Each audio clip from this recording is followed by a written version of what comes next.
Hello Canada, welcome back to another edition of the Canadian Citizen Journal. I'm your host, alias Tagai. Well, it's been a crazy day, to say the least. R.I.P. Charlie, you're going to be missed. All of the loonies that have escaped and running around posting crap are coming out of the woodwork and exposing themselves for who they really are. If you know of anybody posting that type of cheering and gleeing over somebody's death, be it somebody you don't like, somebody you do like, it don't matter. Taking life is wrong. Let me know. Post the link. I plan to do an episode exposing them all.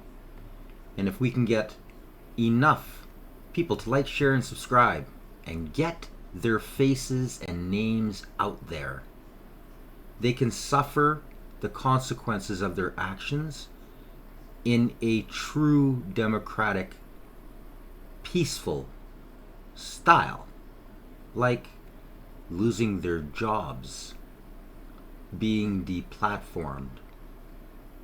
So let's expose them. Now, on to the episode I was working on, which is this Russian drones that were supposedly attacking Poland the way the media was pushing it, and then all of a sudden everybody kind of got quiet when reality kind of slapped them in the face. And with a couple other stories going on, especially Charlie Kirk, it gave them a good excuse to try and find something different to kind of get your, heads out of what's going on. Russia's attacking Poland? No, that's not what's going on. Now, there's been a few people out there that have kind of jumped on this, and they do what they do. They jump on X, and they get all their stuff off of X, and they don't fact check anything, and it's really sad. It really is, because they're misinforming the public.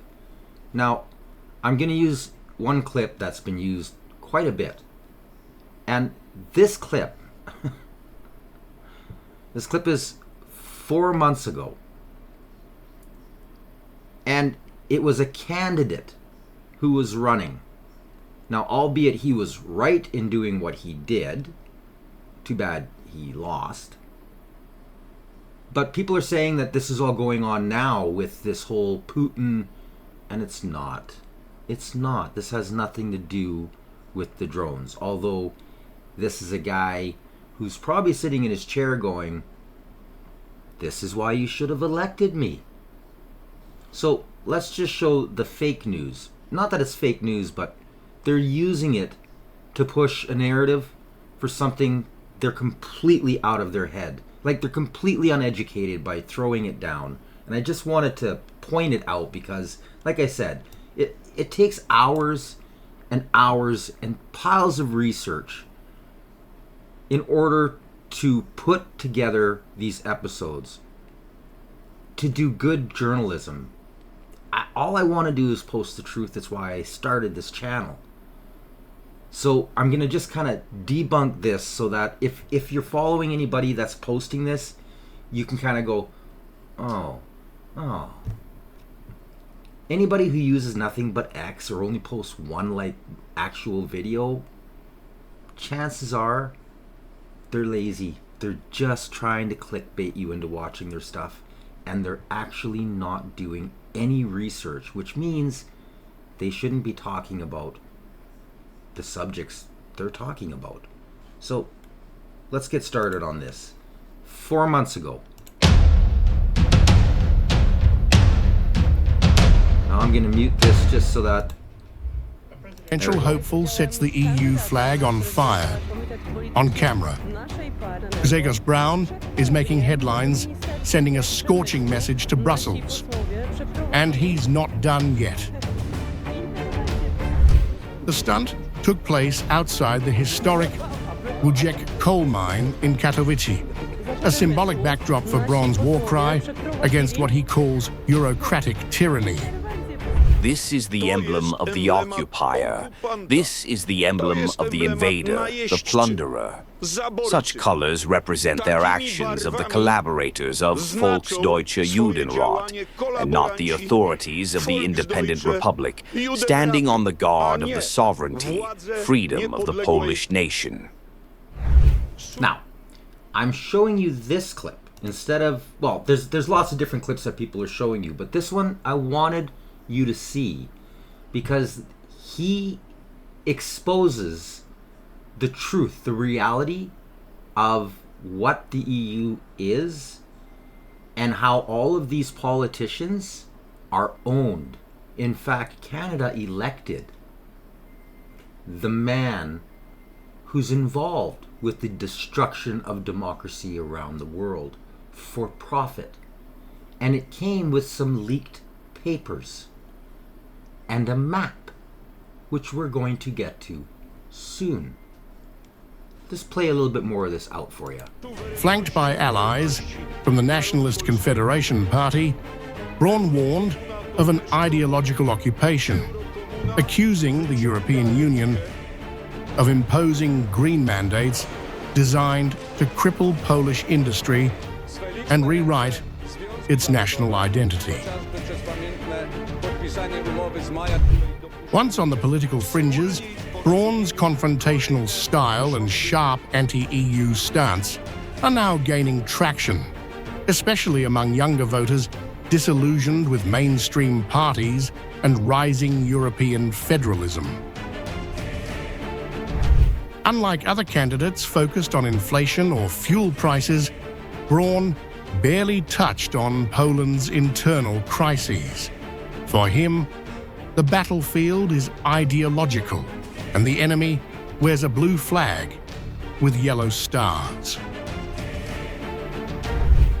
As Poland moves closer to its presidential election, Braun's message is blunt.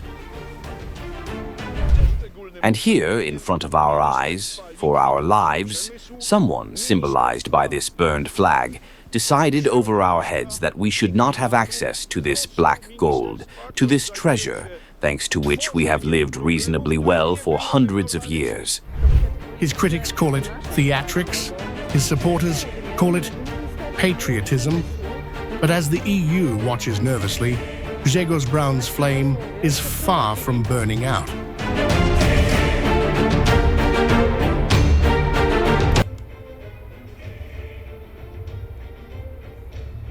Now, probably copyrighted song, so I got to be careful with.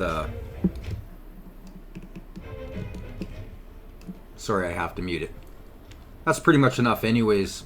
Now, so this all happened months ago. So there's like clips of them going in and actually taking this flag down, and you know, and they're throwing it all into this whole story. They're creating their own story, this narrative of their own in their own imagination. So don't believe it, but. The key takeaway is that this guy and the people surrounding him know what's causing all of the inflation, all of the housing, the homelessness, and all the rest of it. It's the elite that control the democracies of the world. And they're political puppets. Now, that takes us to last night. Well, last night's attack exposed a problem on what NATO chiefs refer to as the eastern flank. There is already what they call an enhanced air policing operation over Poland and up over the Baltic states here, but the RAF was deployed in that as part of that until just a few weeks ago. But last night over Poland, amongst the defences used were Dutch F-35 fighters, Polish F-16 fighters, and the radar from German Patriot missile batteries. Now, these are some of the most sophisticated, expensive weapon systems ever built. For example, each Patriot missile costs £3 million if you have to fire it, but there aren't enough of them, and look at what they're up against. This is one of the drones brought down in Poland. Now, analysts from Listen carefully. the International Institute for Strategic Studies say it's a gerbera, probably a decoy, and it's made out of balsa wood and, would you believe it, polystyrene. It costs just a few £1,000s. So it is not sustainable to defend against potentially hundreds of these with just a few very expensive bits of kit. One part of the answer is new equipment like Britain's Dragonfire laser, which costs less than a tenner to fire, but that isn't deployed yet and may take another couple of years before it's fully ready. Another part, however, is to get in on the cheap drone action. And just in the last few minutes, the Ministry of Defence has announced that the UK will start mass producing interceptor drones for use in Ukraine. Okay, now there's a lot to take away from there. So, first of all, there's a lot of people who have come out and proven already that these drones couldn't have got to where they were from Russia. Well, let alone Belarus. It's over 700 kilometers. Which right away throws this black flag idea into the air. Everybody's been kind of quiet on it. Putin's been a little quiet on it. He said he's going to go and he's going to talk. There is a chance they could be his. I'm not saying whether they are or they aren't, but I'm already just kind of pointing out the fact that these weren't war drones. They were kids' toys. I literally had a plane very similar to that, yes, I accidentally flew into the ground and blew to smithereens. I've got another brand new one in the box that I haven't opened up yet because I got to make sure I take a few more flight lessons. Not that I can't fly. I can fly the normal planes pretty good, but these super fast drones, jet style drones, you're moving.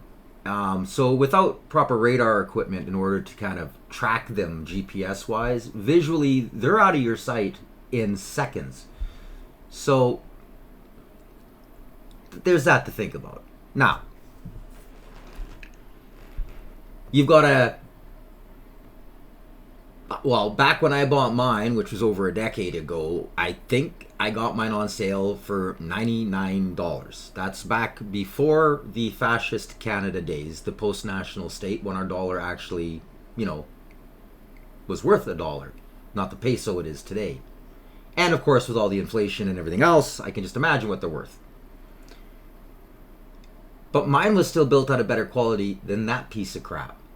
So one's got to wonder, that far into the country, that late of a response. Nobody's saying, oh, it was a quick response. If they were 700K, I think it was 490 some kilometers over the border,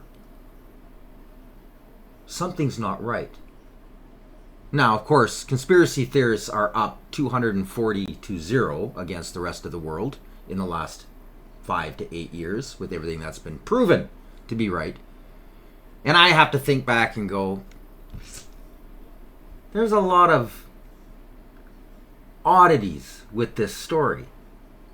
Especially since before this even happened, I was already trying to get some documents that had came out exposing the EU. Now, we're going to get to that, but I want to play this. This is Orban from Hungary. Very smart man. I'm going to let Victor talk. Listen very carefully to what he has to say. We received the answer that, first of all, the Russian president will remain in his position. I would like to remind everyone that at the beginning of the war, an American president named Biden, who we might still remember, ambled over to Warsaw and gave a speech. Now, for the sake of credibility, I'll say it in English, but it sounded like this. Putin must fail, which means that Putin must be brought down. Not that we defeat him or go to war, but that he must fail. The Americans openly declared that they want to establish a different political regime in Russia. This led to the current situation where the European Union is financing the war. Russia is also financing the war. There is a funding race going on between the two of us in which at the moment the Russians are ahead. This situation weakens them while we are stumbling into it.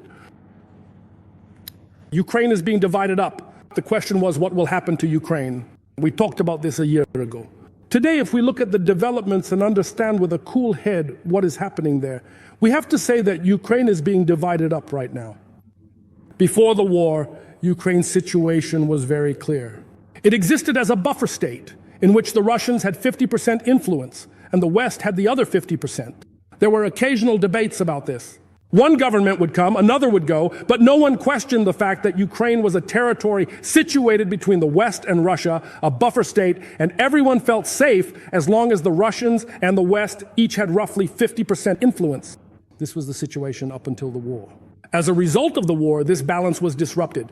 Exactly how it happened could be the topic of another lecture. The point is that this balance was broken. Today, Europeans elegantly talk about security guarantees, but in reality, these security guarantees mean the partition of Ukraine. The first step has already been taken because the West has accepted the existence of a Russian zone. The only debate is whether, beyond Crimea, there will be 2, 4, 5, or 6 regions. But there is no longer any discussion about whether it should exist at all. A Russian zone has already been established, which contains about 20% of Ukraine. This is already in the past. There is hardly any debate about it anymore. The debate is about how many kilometers from the border of the Russian zone a demilitarized zone should be created. 40 kilometers? 50, 100, 200? We don't know. This is ongoing right now. This will be the second zone. The result of the division of Ukraine will be a Russian zone, a demilitarized zone, and finally a Western zone, about the outlines and conditions of which we cannot say anything for certain yet, but we can see that Ukraine is transforming into a territory consisting of 3 zones. The leaders of the European Union believe that the most marketable, or at least the most easily acceptable goal in Western Europe for joint indebtedness, one for which it is possible to take on massive amounts of debt, is the Ukrainian war itself, or rather its security. They want to create massive indebtedness for all of us under this pretext. In our view as Hungarians, and in my opinion, this is definitely a mistake. Because Ukraine's membership in the European Union, which is the inevitable consequence of this joint indebtedness, since we are letting the Ukrainians in, means that we don't have the money to help the Ukrainians catch up to the EU average. To do that, we have to take out loans. So they think that Ukrainian membership, the war and Ukrainian membership will create joint debt. But in reality, Ukrainian membership will drag the European Union into the war because we can't imagine a situation where the EU has member states and one of those member states is attacked from outside or gets into a border conflict like what is happening now on the Russian-Ukrainian border. It's impossible that in such a situation, the other EU member states would not rush to help the one that is under military attack. However, whether Ukraine is under military attack, whether Ukraine is in conflict with Russia, will never be decided by Ukraine, but always by Russia. And then we are already in the war. So, in my opinion, the Europeans are mistaken. Ukraine's EU membership, whether indirectly or directly, will inevitably drag us into the war. On top of that, we don't even have any money. I just mentioned the numbers, how the performance of the Union has declined. We don't even have enough money to restore our own competitiveness. And then the money we do have, we want to send to Ukraine. So we are ruining the European Union economically as well. In reality, Europe shouldn't be knocking on doors in Washington, but should go to Moscow and conclude a European Union-Russia security agreement, not just about Ukraine, but a European Union-Russia security agreement, which would obviously include that Ukraine will not become a member of either NATO or the European Union. But it could include, and I think Hungary could support this, a strategic cooperation agreement between Ukraine and the European Union. We don't want to throw the Ukrainians out into nothing. We are not anti-Ukrainian. The European Union cannot open up towards China and India as long as the war continues, because the war is the point of reference. Accusing China and India of buying Russian energy and thereby financing the war. This excludes the possibility of concluding an economic cooperation agreement with these countries at the same time. So in summary, what I want to say is that continuing the war is a losing European strategy. Victor is brilliant. But due to his circumstances and his locale, he sees the truth, the reality of what is going on. Something us Westerners, oceans away, have no idea. And never will, because mainstream legacy will just lie. They'll just do what their puppet masters pull their strings to do. That's how Carney got elected. That is how Europe has been taken over by this extremist green liberalism.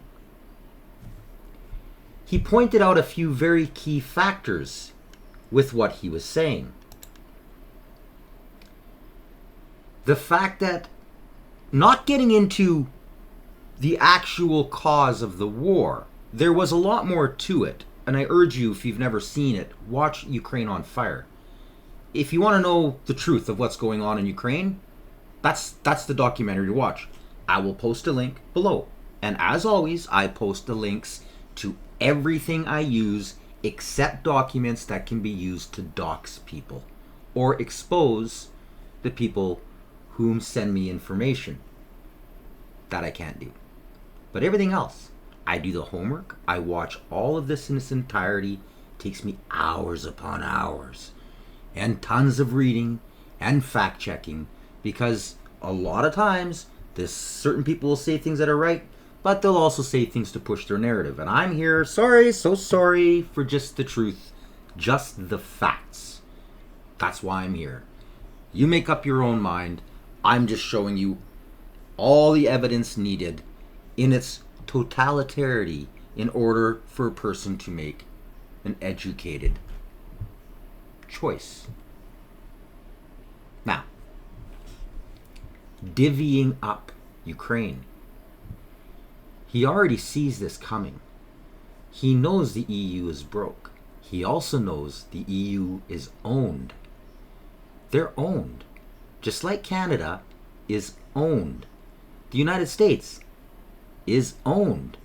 Trump still has his backers who don't want us to get our oil anywhere else but down to the States. And now we have a government who, I've said since Carney first decided to run, won't build pipelines because it's making him money. He's invested in keeping our oil in the ground and only selling it at a huge discount to his pipelines down south.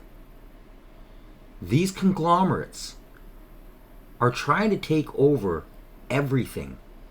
They know Ukraine has got unbelievable untapped resources, the resources needed in order to push us further in technology, and they want to control them. In the same aspect, the countries themselves, the citizens, are starting to rise up because they're seeing the poverty and they're seeing the replacements being flooded in, removing our votes as they push us down into poverty and bringing in new voters who don't give a shit about anything except for free healthcare, free this, free that, free. Oh, they'll know in a couple generations when it hits them, but it'll be too late. This is what the elite are counting on. Out west, the majority of the people, everybody who's involved in the resource sector will tell you, Canada has helped fund and pushed pretty much all of the wars since probably 1965. How? By not getting our resources to market. Wars are fought not necessarily for freedom. They pass this off. Usually it's oppression that finally drives a country with fake news and propaganda. But in the end, it's always the wealthy who go in and take over the resources, and then more skirmishes happen as companies fight, using the citizens to fight against themselves so they can take complete control over diamonds in Africa, cobalt, titanium, gold, and the biggest, oil and natural gas. The West has been saying for generations, as far as I can remember, why are we buying dictatorship oil? Why are we buying blood oil? Well, it's because the corporations. This is where you need to like, share, and subscribe to make sure that people see this, see the truth, have access to it, and not just my opinion, but all of the links, so they can actually go, what? Did he clip that? No. Click on it. Watch it in its entirety. Now, he said a whole pile more, which will all come to light as we move on. This happened 26 hours ago.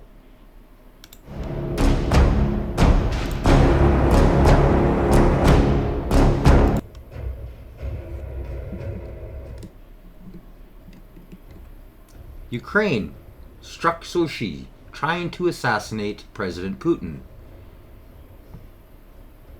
Well, now we know he wasn't in the retreat, or at least they never got him. Strikes on Putin's city coincide with his BRICS video address. Flight data shows Putin's jet landed hours before the attack. Zelensky tried to assassinate the Russian leader during the BRICS meeting. This is the meeting that all the EU is freaking out about, especially the IMF, the International Monetary Fund. Flight records indicate Putin was likely in Sochi as deadly drones hit the city. Agentstv reported Putin joined an emergency BRICS meeting by video link from Sochi. Flightrad 24 data showed Putin's IL-96-300 PU-RA-96024 aircraft landed in Sochi earlier. This is the same plane Putin used for his trip to Alaska to meet Donald Trump on August the 15th. Now, the media doesn't want you to know this. The media covers up Ukraine. While Putin was there in Alaska, Ukraine launched huge attacks and killed hundreds of women and children, civilians. But the media wanted everybody to think that it was Putin. No. Putin retaliated tenfold. Now, what's driving this real big push all of a sudden in the last 7 to 10 days? Well, there were some documents released. They were hacked. And I had heard rumor of them and started looking for them. We're going to get to that. But I want to just keep on pace with the reality of what the mainstream, especially here in Canada and the US, don't want you to see or know. Now, I reported Macron lost another prime minister.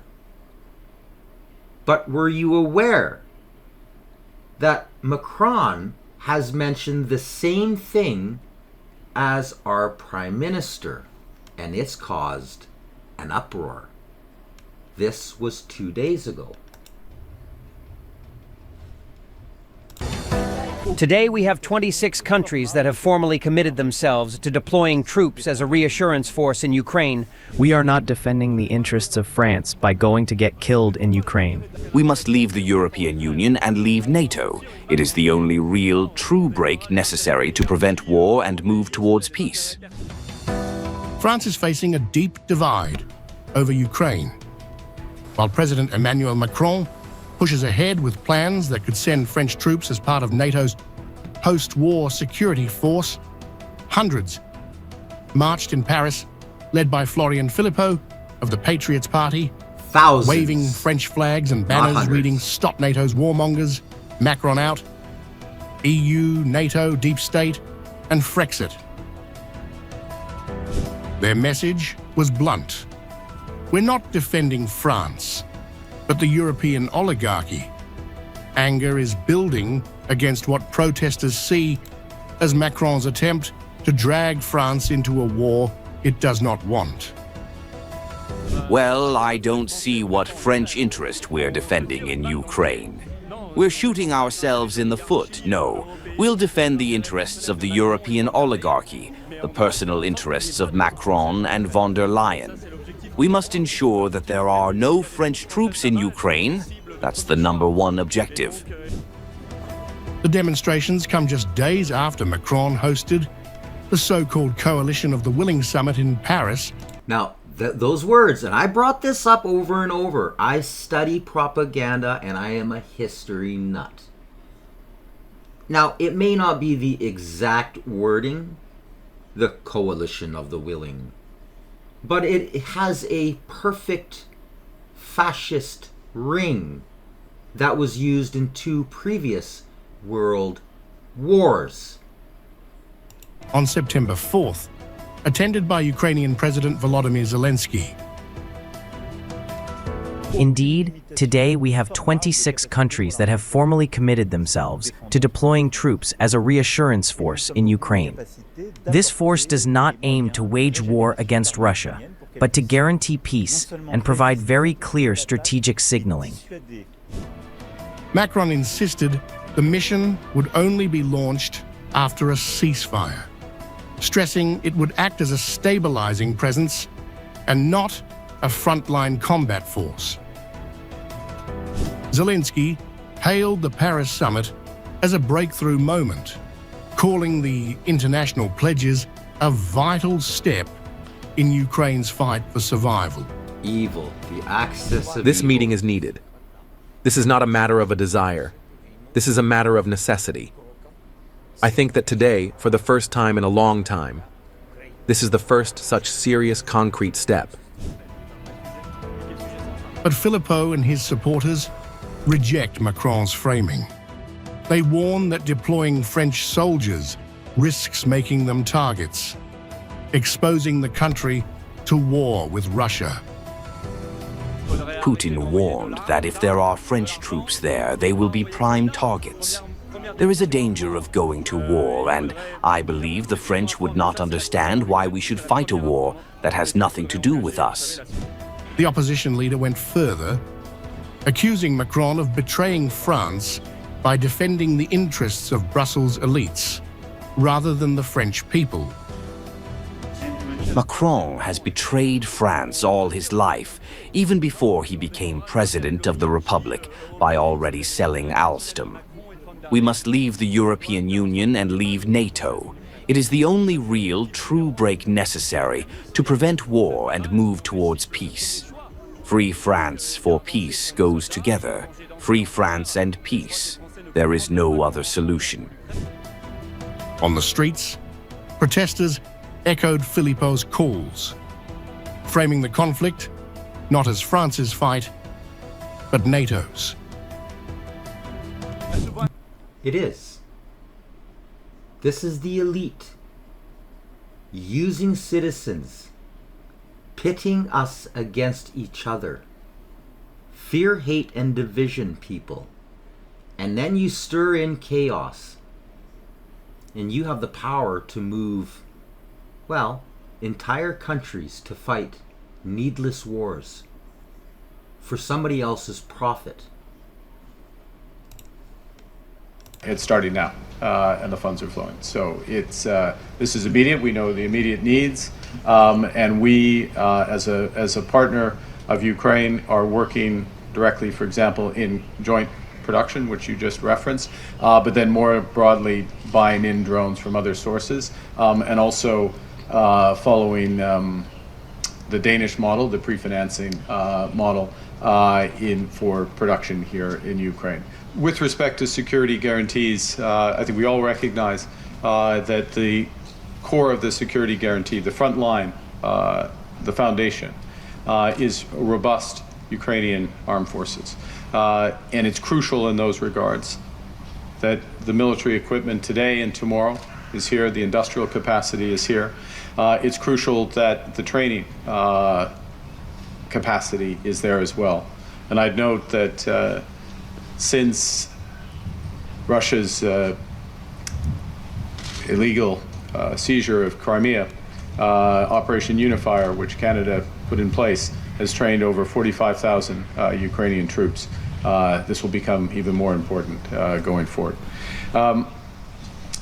That's the front line, but that's should be buttressed by the coalition of the willing, potentially the United States, in matters of intelligence and other support.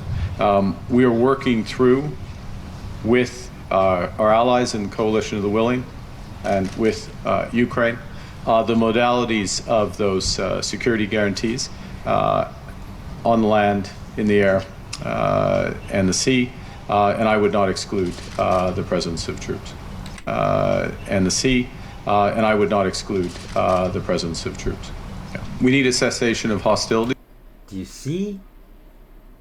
He doesn't care about you, Canada. He doesn't care about anybody in the world. Again, please check my previous episodes. What he's done to the people in Brazil and other third world countries is appalling. And the fact that the media just abstains from even mentioning it. They stay away from it like the plague because they know if the truth gets out there, if people really knew how evil these people really are, we could actually change.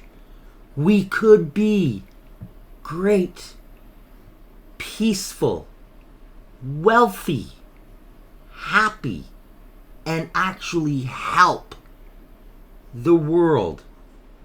That's not what they want because there's no profit in there for them. They're all about money. They're willing to send your kids, my kids, to war for their bank accounts on our youth's deaths and burials and our tax dollars and poverty. Now, listen very carefully. I've got 8 pages of these documents I can't share. They are documents that are lists of individuals, names, addresses, phone numbers.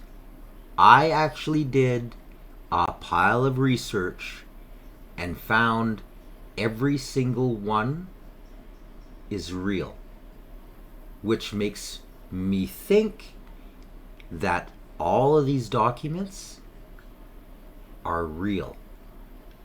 So there's a lot of lefty loonies coming out and propaganda who are either not talking about it or trying to discredit the hackers, saying, oh, it's just propaganda, it's all lies, it's not real. I think it's real.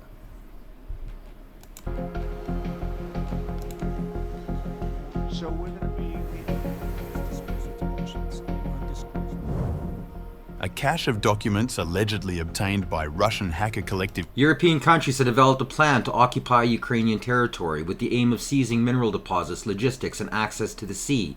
The organizer is the French armed forces. The goal is to return the money given to Kiev. In the photo is a map titled Les Forces Conjointes de Coalition de Volontaires, United Forces of the Coalition of the Willing. From April 16, 2025, obtained by hackers from Killnet as a result of hacking the local network of the Chancellery of the Armed Forces of France. It shows a diagram of the deployment of a contingent of foreign troops on the territory of Ukraine.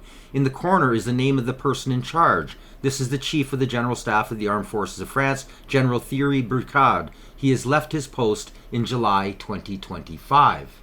If you believe the map and the protocols of secret meetings of the Coalition of the Willing obtained by hackers, at least 4 countries are involved in the occupation: France, Great Britain, Poland, and Romania. Poland. Remember that. That's the very first video I showed. The one where everybody's showing the clip saying that it just happened now and it didn't. But I used it in its real context to show what those leaders, those trying to be elected persons, were seeing and realized. But maybe they just didn't have the documents. Maybe they did and they couldn't show them. Who knows? But they were definitely way ahead of the leader who got elected, kind of like how Carney did. All of a sudden, there were voting discrepancies, there was huge amounts of money being funneled in, lost electoral ballots, and all of the same kind of crap, as well as the major strong arm of fascist corporate politicians and governments: propaganda. Killnet has exposed what is described as a secret plan by European powers to deploy a massive foreign contingent to Ukraine under the guise of peacekeeping forces.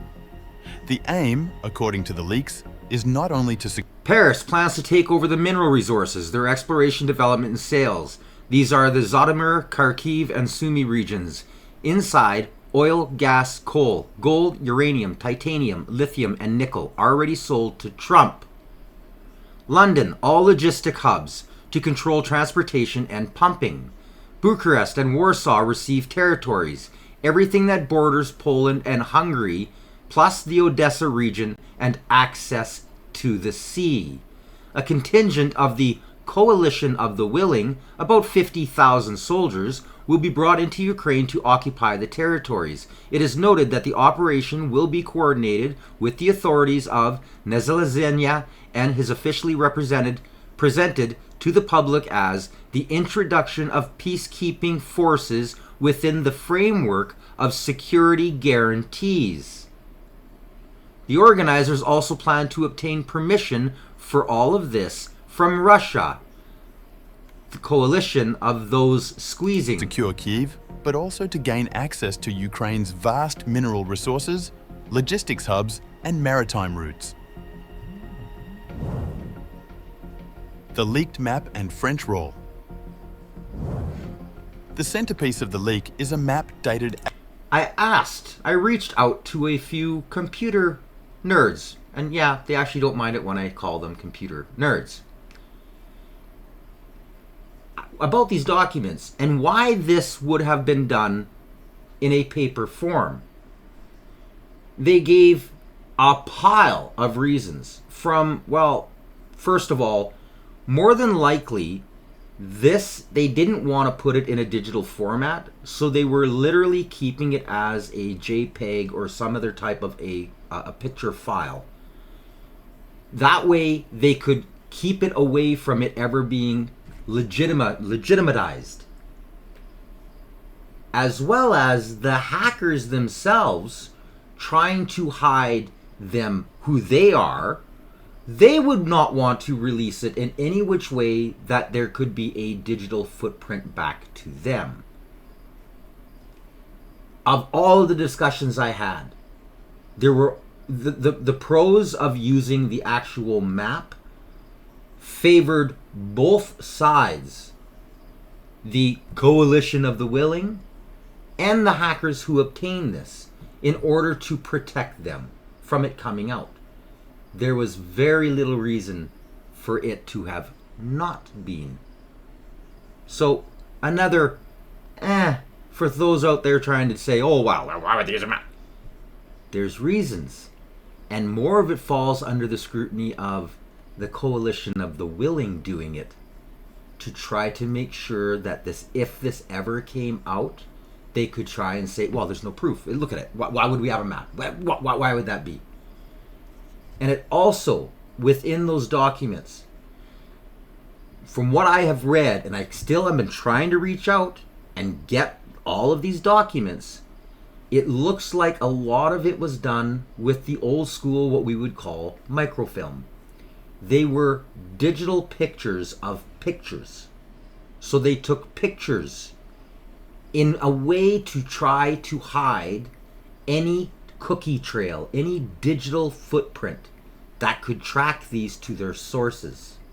April 16th, 2025, bearing the title Les Forces Conjointes de Coalition de Volontaires, Joint Forces of the Coalition of the Willing.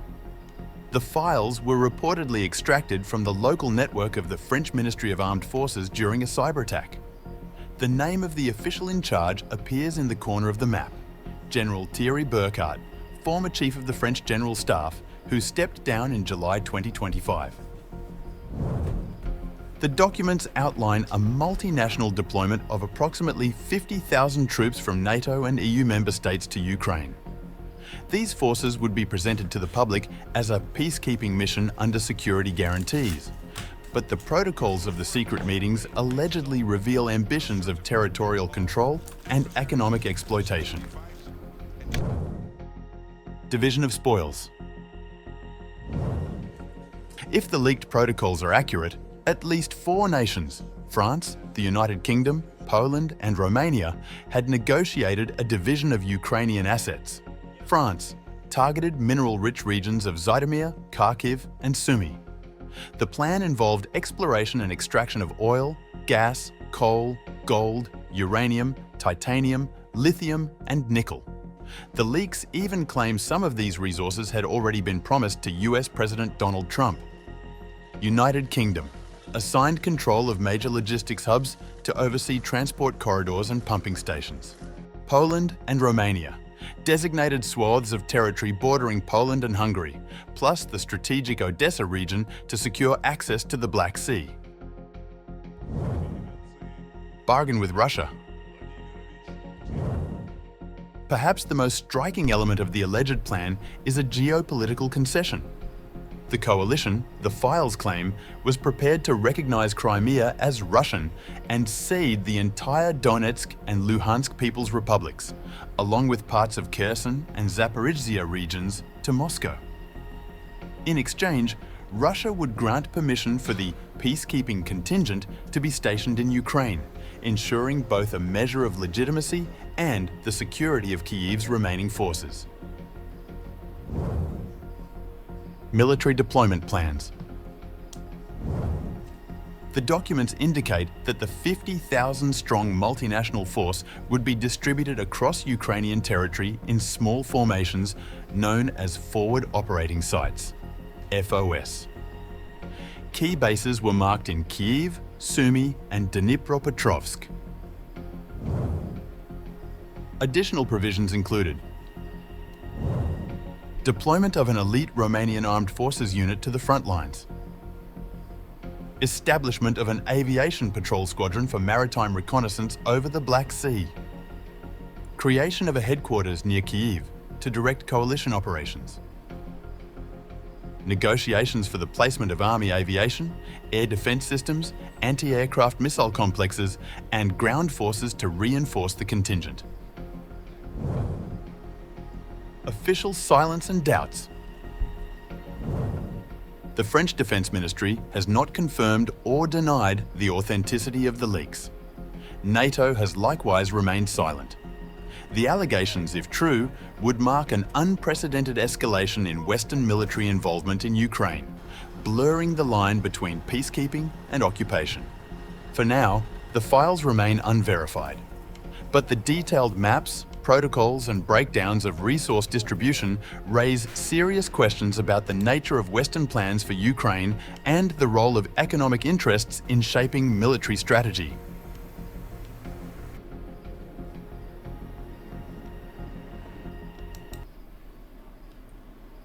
Funny how so few media are talking about this. This is Poland, September 9th. Let me remind you that today, ladies and gentlemen, there are 10,000 soldiers and 7,000 uniformed officers stationed at the Polish borders.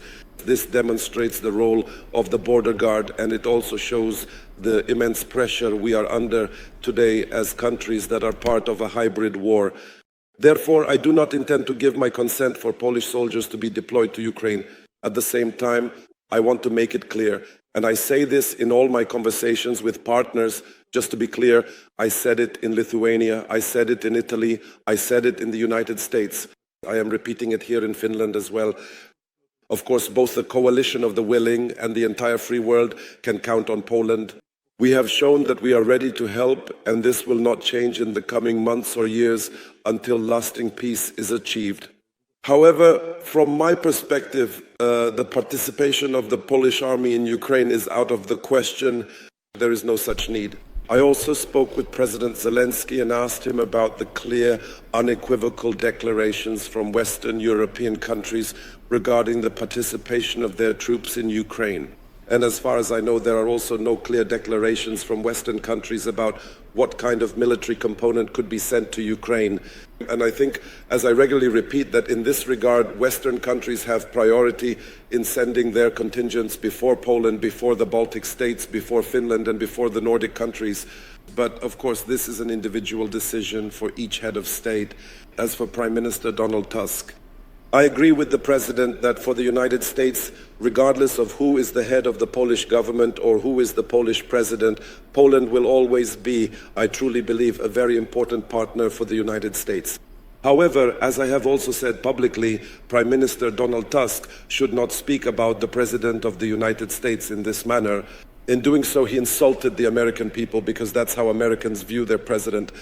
Such a thing should not have happened. I consider this to be a serious and reckless act by a Polish politician, one that harms Poland. But fortunately, Mr. Editor, ladies and gentlemen, there is a kind of consensus both in Poland and in the United States, in which the President of Poland represents Poland in the United States. And I will do everything, and I am doing everything, to take care of our good relations, regardless of this recklessness, this unnecessary situation into which Donald Tusk provoked President Trump.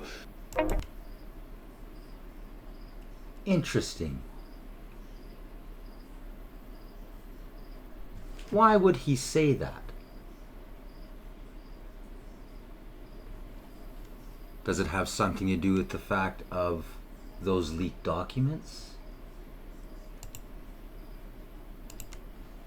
Meanwhile, in France, 16 hours ago, watch as rioters march on France's Home Office as fury erupts amid the country's budget crisis.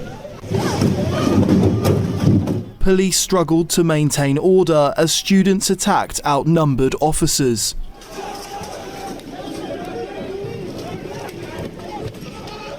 The French woke up to scenes of chaos this morning. Before 8:30, there were already more than 80 demonstrations across the country. 80,000 gendarmes had been mobilised.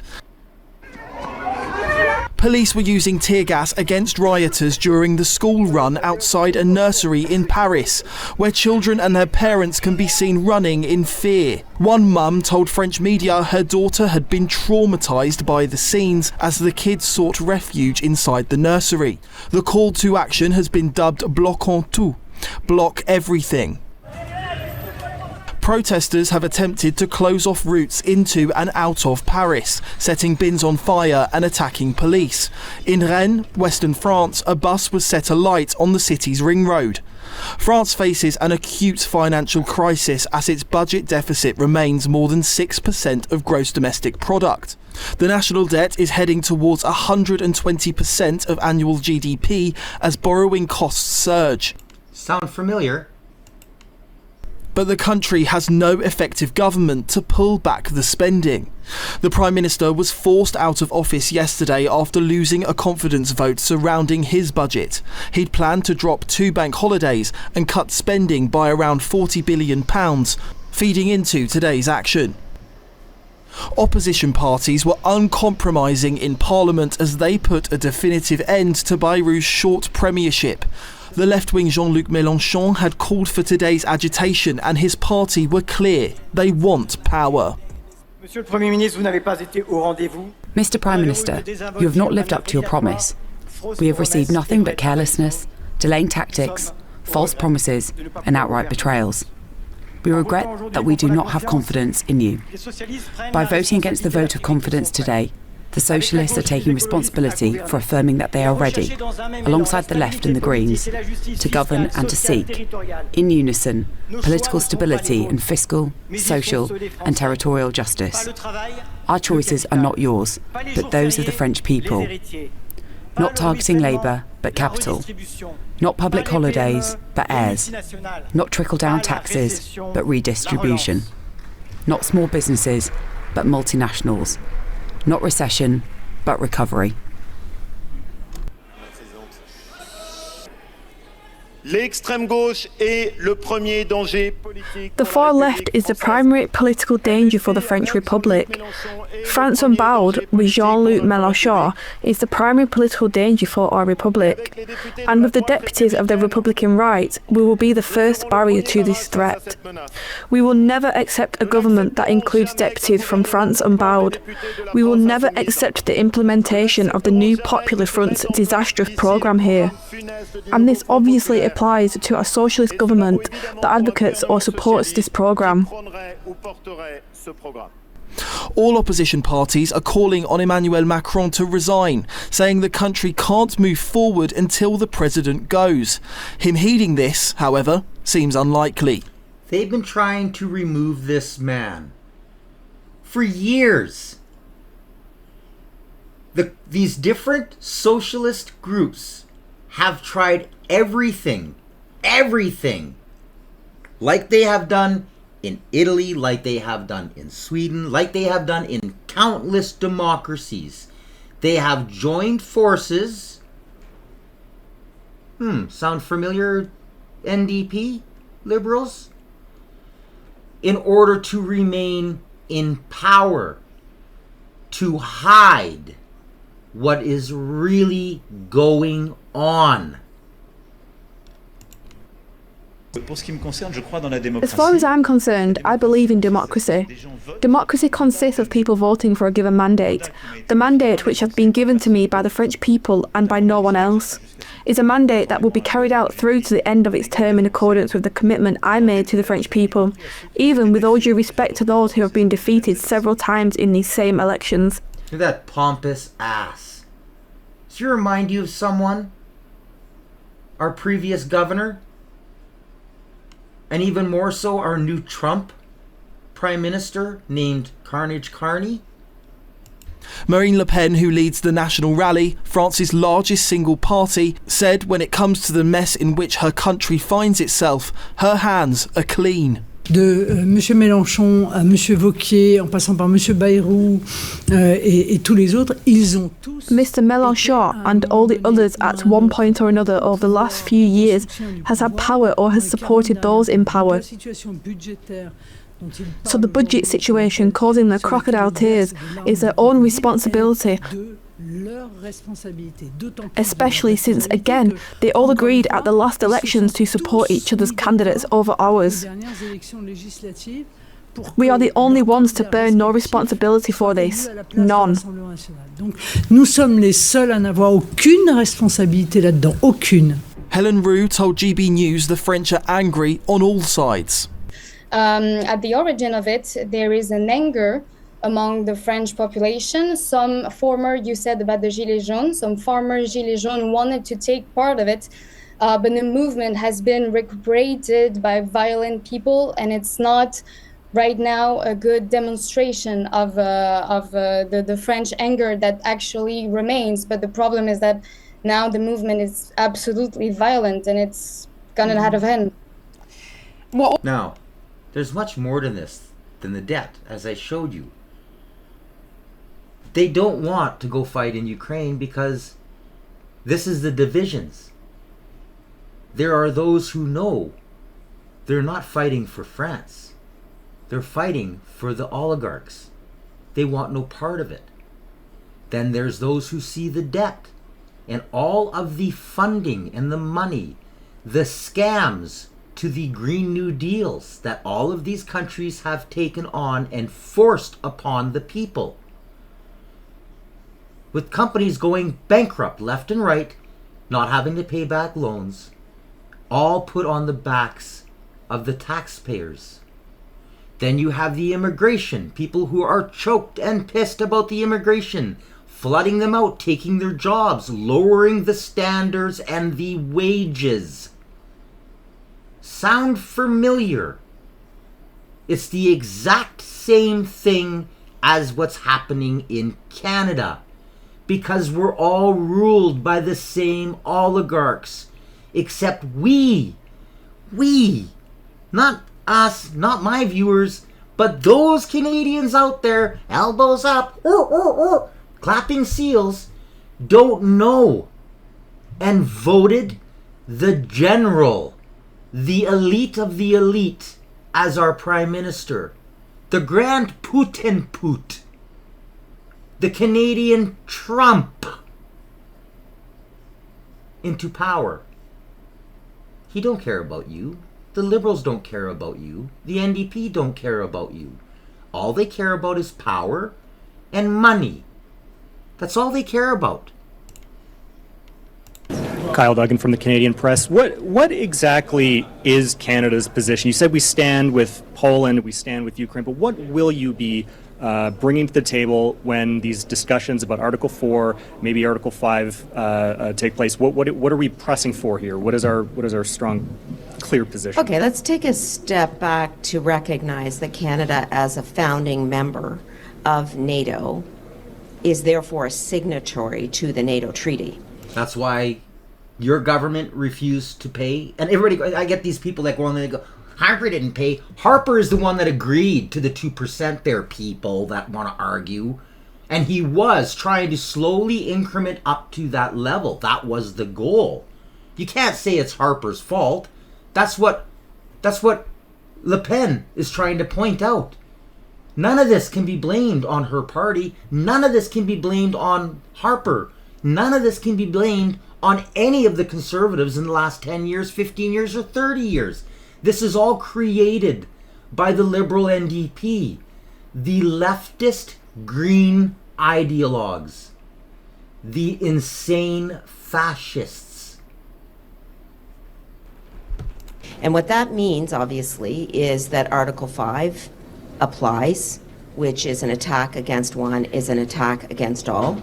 And Article 4 applies, which is once a country is attacked, that country has the ability to launch a formal consultation period about next steps with all other NATO allies. So Canada's position as a founding member of NATO, as a key ally in the alliance, is to support Poland in the decisions that it makes as a sovereign country. We've got nothing. Poland called us out. Germany called us out. France called us out. Every single person or country in NATO specifically called out Canada in the last 6 years for its complete, well, its ability to not be there. Its uselessness. But instead, don't worry, we've got lots of Canadians we can send. We'll just throw them in the front lines. We haven't got any money because we're bankrupt, but we'll send your children, not our children. Oh no. And not the politicians. Oh no. They won't be the ones going to fight for their ideology. They're going to send your children. Think carefully about this, people. And were any Canadian resources deployed in this joint action over Polish airspace? And do you see a future where our resources will be deployed more frequently because of this? Well, the Prime Minister and I and a few other colleagues were just in the region, just in Ukraine. This is gaslighting. In Poland, in Germany. While in Latvia, we extended our Operation Reassurance presence there for 3 years. 2,000 women and men in the armed forces who are in a forward operating location, a Canadian command overseeing 14 countries, and a multinational brigade. The most multinational brigades of all in NATO today. So it is important for us to continue to play that role. In other words, no, because we have nothing to give except for the lives of Canadians. That's all that's left. We got no money. We got nothing. We got the crappiest gear. It's so bad that we get kicked out of all of the different NATO games because we don't even have the equipment needed to pretend to play war, let alone actually defend ourselves or help another nation. Where do you think all of this money's going? Do you really think all of that money is going to the actual war effort? Really? Really? It's a laundering scheme. overpriced military gear that European and American war machines are raking in record profits of. The rest is being squandered, paid off buying elegant homes and yachts. In the meantime, 1.8 million Ukrainians have died. And whoever else decided to go and fight against Russia for Ukraine. Over 1.8 million. Let that sink in. Canada's doing what? We're useless. And I'm going to end off with this. Actually, I got a little news article, but this video clip. Stephanie Levitz, the Globe and Mail. I wanted to ask you, Minister Nan, to just go back to Israel and Qatar. When you say the government is going to recognize a Palestinian state, what do you mean? What state? What is that? So there are... Now, the Globe and Mail has been really trying to step up and save their asses. They've been called out. They know they have been. They have been caught spreading lies and propaganda. They are plummeting. They actually started to try to do somewhat of a good job. And it's costing them. There are 4 criteria in the Montevideo Convention of the 1930s. And that is at the heart of your question, because one of the criteria relates to geographical boundaries. Okay. In other words, they're supporting Hamas. More money going to a terror organization. This is where I'm going to end the show. Carney is going to restrict media access to his fundraisers now. He already, since the day he got in power, has refused to have real media. He got called out on this. I broke the stories. I helped to get it out there. It was really, gotta thank Ezra and True North, these great organizations who, by the way, make sure you follow, like, and share. These are real news organizations. They don't take sides. They just go after the most obvious, sometimes the hardest to find, but they go after people who deserve it, like I do. He's banning them from his fundraisers. Why would he do that? Now, Trudeau got busted. And again, they write their article. I'll read it to you. Prime Minister Mark Carney will no longer open all of his speeches at fundraising events to the media in a break from the practice under Justin Trudeau's Liberal government. That is fake news. Trudeau, in his dying days of office, after being called out and finally weeding those around him and warning certain certain sponsors, don't come to these. I need good media exposure, started to allow certain media hand-picked propaganda into his fundraisers. So we'll put an actual real fact check on that one. Mr. Carney held an event in Edmonton Tuesday evening ahead of meetings with his MPs, but reporters from the Globe and Mail and Global News were turned away. A volunteer at the event who did not give their name told the reporters fundraising events were no longer open to the media, but a spokesperson from the Liberal Party said Wednesday it will be a case-by-case approach. So in other words, if you talk good about me, I'll let you in and get a story. If you tell the truth, you won't be allowed in. This is how fascism works. Canada is so broken. The West can't get out fast enough. I hate saying it, but it's the truth because it's the only way for Canada to fix itself. We are too far gone. The election proved it. The East has completely separated well, more than half of them have completely separated themselves from reality. They live in unicorn land. There's no getting it back. And even if the Conservatives won the next election, they still have to keep doing what the East wants in order for them to stay in power. It's the vicious circle that has been driving us for the last, well, since the Turd Senior, the first full-fledged socialist who destroyed our country, took power and tried to take over our resources, if you don't remember. Yes, Canada, we've got problems. I can't post the link to the documents. All I got were some papers with names that do prove that they're real. As always, though, I post all the rest of the links so that you guys can watch and read them in their entirety. And I know most of my subscribers do. They reach out to me all the time.